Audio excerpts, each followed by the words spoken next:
të tjetërsosh dhe të mohosh ligjin e gjuhës shqipe dhe përdorimin e gjuhës shqipe, është gosht në arkivol marrëveshje sot.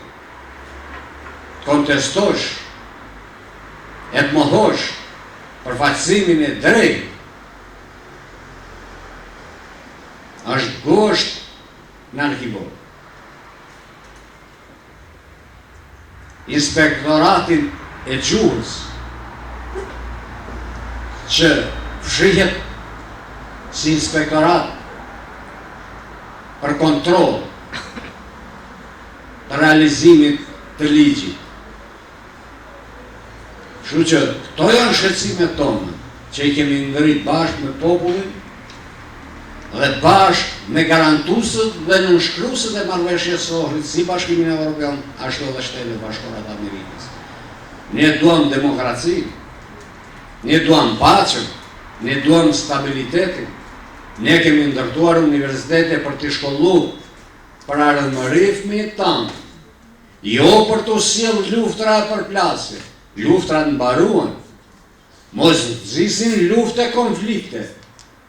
Si vjen lufta dhe konflikti?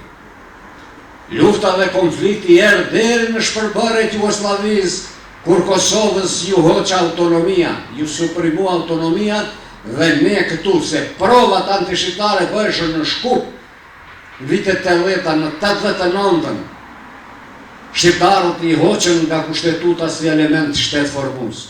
Dhe pastaj veproi Miloševiqi, hoqi dhe suprimoi autonominë e Kosovës, dhe qa u bo?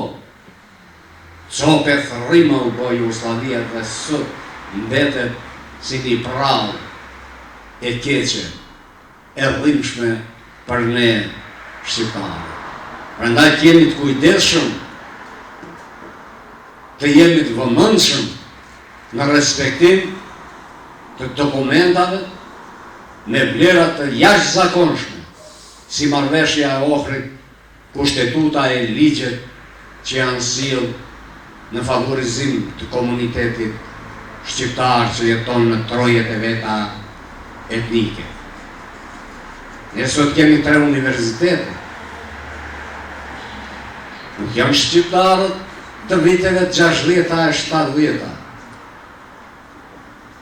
Si mund ta kontestosh një dokument që i siguroi stabilitet shtetit? Kështu që e tërë kjo, si e fillova në fillim, duke i parë në 2002 gjendjen e shqiptarëve, ne na vendosim në situatë që të afrojmë e të mos largojmë, që të mbajmë kursin kombëtar. Tash jemi në këtë situatë ku janë bërë me dhjetra takime me forcat politike në vend për t'u afruar